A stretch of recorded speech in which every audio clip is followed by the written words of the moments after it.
अध्यक्ष साहेबांना मी क्षमा मागतो की मी त्यांना म्हटलं की 5 मिनिटच बोलून जास्त वेळ घेणार नाही. एक माझ्या हाताने बहुत मोठी गलती झाली. बघा कसे शांत झाले, गलती झाली म्हटलं तर.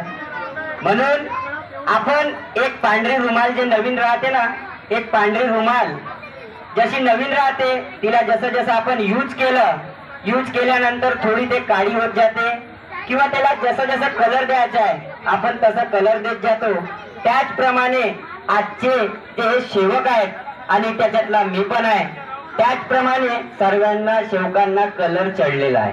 पांढरी रुमाल राहिलेली नाही आहे, कारण मी आणि अहंकार यामध्ये सर्व सेवक आणि सेवकिनी गुंतलेले आहे. आणि या बाबाजीच्या त्या दिवशीच्या जागृतीचा फक्त अध्याय करणार आहे. मी थोडक्यात बोललो.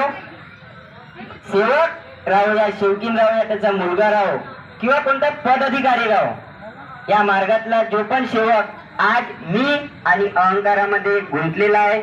म्हणून जसे पहिल्या दिवशी आपल्या जीवनाची जे पांढरी आणि कोरी रुमाल होती त्याचप्रमाणे जगा आणि मानव धर्माचे कार्य करत चला, हेच माझी हात जोडून विनंती आहे. एवढं आज बाबाजीने मला एक शब्द म्हटला की म्हणे तू 2-3 बैठकी पाहून राहिलो, मागून येते ना मागच्या मागे चालला जाते. बाबाजी त्याच्यासाठी मी क्षमा मागतो. आणि या महिन्याभरामध्ये माझ्या हातानं, माझ्या घर परिवाराच्या हातानं जे काही कळत न कळत छोट्या मोठ्या चुका बोलल्या झाल्या याची मी स्वयं भगवान बाबा हनुमानजीला क्षमा मागतो. सद्गुरू महान त्यागी बाबा जुमदेवजीला क्षमा मागतो. मातोश्री वाराणसीला क्षमा मागतो. ज्येष्ठ माझे कार्यकर्ता काकाजी यांना क्षमा मागतो. उपस्थित असलेले सेवक सेवकिनी बाळगोपाळ यांना मी क्षमा मागतो. आणि निश्चय केलाय मरेयाजी हे भगवत नाम पर, मरेयाजी हे भगवत नाम पर, मरेयाजी हे भगवत नाम पर. सर्वांना आदरपूर्वक नमस्कार.